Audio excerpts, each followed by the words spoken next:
Every time I speak out about how bad these gambling events are, I get droves of people defending it and saying, oh, it's not actually that bad. It's not even real gambling. We should have more events like it. You are wrong, and I'm going to use the power of facts and logic to prove it, and the power of this survey I made. But I can't just use my own audience, and I need someone who's actually good at math, who hates gambling. Where I'm gonna find... What is it? And there's nobody more against spinning the wheel than me. AG against Gambling Sterling. So if you somehow haven't noticed, you really gotta pay attention. I've been hating on the Rivals Gacha events for almost as long as they've existed. So when I got contacted one wonderful Wednesday afternoon about helping others voice their hatred, I couldn't possibly say no. Especially when it comes with the chance to gather sweet, sweet data. I'm a pretty big numbers guy when they're not random, so why don't we check out some of these numbers. Out of the 709 lovely people who participated, 92% of the bunch had ever taken the plunge, with 12% going all in. Taking away the good Christian boys and girls, we find that 71% of people were compelled to purchase a skin they normally wouldn't. Not saying that they did or didn't, but it definitely shows that dopamine sells. Especially considering the fact that 40% of people put real dough on the line, with just over a quarter wishing they hadn't. 186 people, just within our small sample size, were lured in and regretted. I'm often asked why I hate gambling so much. This is why. It's dishonest advertising that only exists to exploit the vulnerable. And I think the community is starting to open their eyes. Way back up the forum lies a simple question asking people to rank the balloon popping from 1 to 5. And if you like numbers as much as I do, you probably know that 2 out of 5 is not very good. Now you might be saying, Sterling, Jex, isn't it a little biased to only pull the people who watch you, Mr. Guy That Hates Gambling? No. Spend as much time in my comment section as I do, and you'll quickly find that there's a shockingly high number of people defending the billion-dollar company. I'm very used to it, and I've come to learn the excuses people make. I know what you're thinking. Emma Frost in a bikini for 100 units? What a steal, right? Well, how about we take a look at some of my own numbers this time? Just a little back-of-the-napkin probability calculation, and it turns out that on average, you're paying 1,918 units. That's not even 15% off. Another fun math fact for you. 1 in 4 people who pulled for all 4 summer skins didn't get any discount. So no, it's really not as good a deal as people make it out to be. But even if it was, it's not about the money. It's about predatory marketing. And look, I can throw numbers around all day. Believe me, I'd love to. But I think it's also important for people to understand the effects this stuff has on a personal level. Plus, not my video. Thanks for having me, Jex. Hey, thank you so much, Sterling. Now, for the last question on the survey, I added a tell us more section, and we got some lovely responses. Thank you so much to everyone who told us to have a nice day or said that Sterling's dog was cute. I will have you guys know I read every single submission. Even the ones that just said feet, or hello, I want Hastune Milky Skin, please.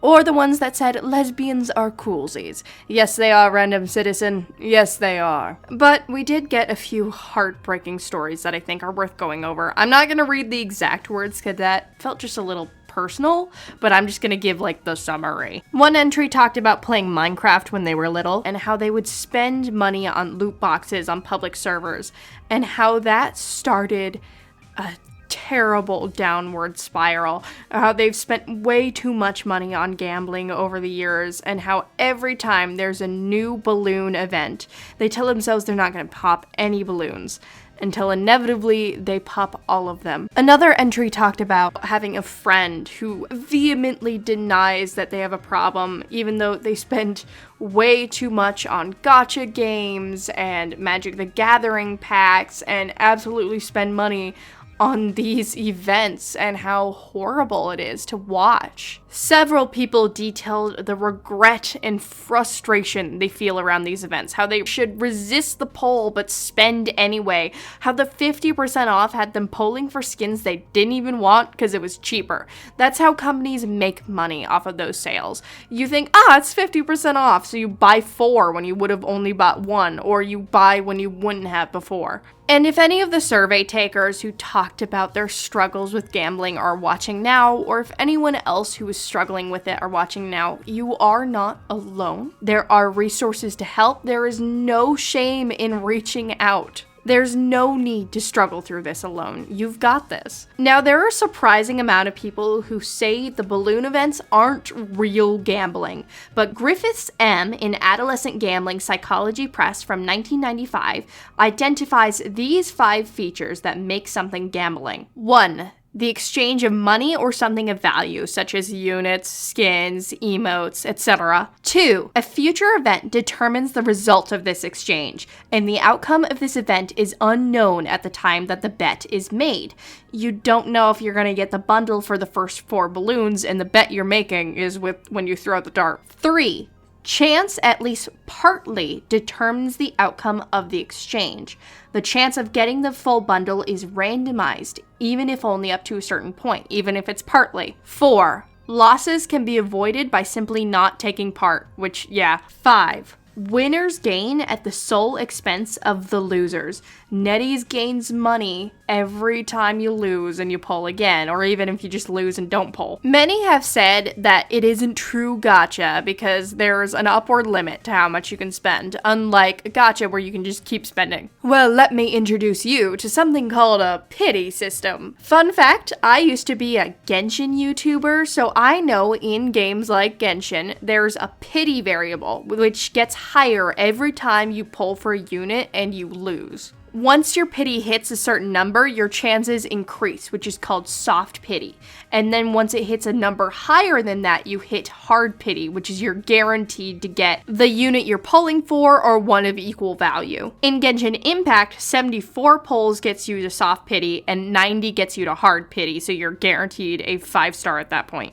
Now, Sterling made a graph for what your chances are for getting a skin when you pop up a balloon. And if we look, it looks like soft pity is at 3 balloons and hard pity is at 5. Now, a lot of people are saying you're just gambling for a discount rather than gambling for the skin. But, you could say the same thing about Genshin. The full price for a Genshin character is just $225. You're just gambling for a discount. That sounds ridiculous, right? But the only difference is the scale. It's also not just about the item you get. The addiction comes from just before the dice hit the table. It's about clicking that balloon and hearing that whirring and the excitement. That's where you get the biggest dopamine hit. I should know, I have popped at least 1 balloon in every single gacha event. I don't even want to share how many units I have wasted on this summer event. I pulled for skins I didn't even want. Like, I was so excited for the Loki skin, but I think she's kind of ugly in game. But I still popped some balloons for her because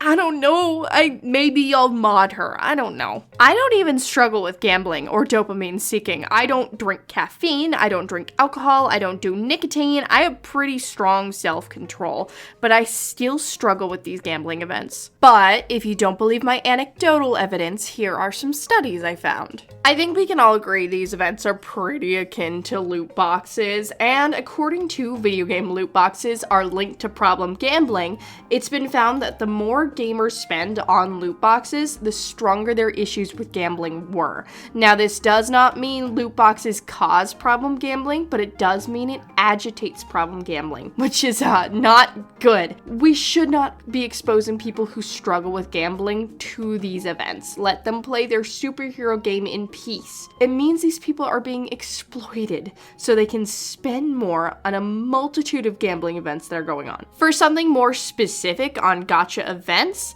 how gacha gaming and the quality of life shape problem gambling risk, insights from a cross-sectional study using Hong Kong-based online surveys of young adults, say that 5 times fast, from 2025, notes that people who struggle with problem gambling are much more likely to spend on gacha events and spend more. The article also notes the use of FOMO to artificially create urgency and get people to spend, something absolutely prevalent in these events. And let's not forget these games are rated teen. Kids as young as 13 are playing this game. Even Genshin Impact asks if you're 18 first. There are several studies that show that kids are way more susceptible to problem gambling. You remember being a kid, or you might be a kid. Life is just hard to deal with, so you just seek out dopamine. For me, it was sugar. For me, it's still sugar, to be fair. Now, after hearing all this, you might be asking, why not just not gamble?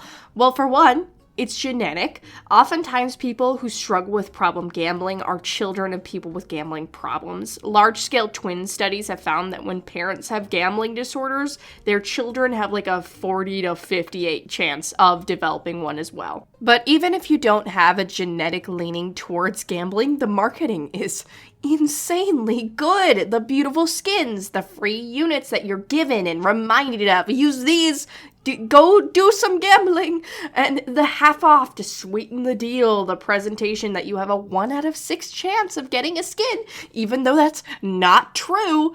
You are not immune to propaganda and good marketing, and falling for propaganda and good marketing and predatory marketing is not a moral failing. Yes, if you struggle, you need to work on that, but also it shouldn't be shoved in your face in a game you weren't expecting it from. And even if you choose not to gamble, people are being blocked from getting skins they might like to protect themselves or because of religious reasons. NetEase is actually missing out on customers because of these predatory events. So what is a better way to do this? Making it so NetEase makes money for these overworked devs and the skins can be purchasable with units, but also makes getting skins fun. Well, for one, Warframe is a game widely regarded as treating its player base very well. And one thing they do is a login reward, which includes randomized discounts on their paid currency. Like one day you might get like an upgrade material, but one day you might get like 20% off of their, like, it's called platinum.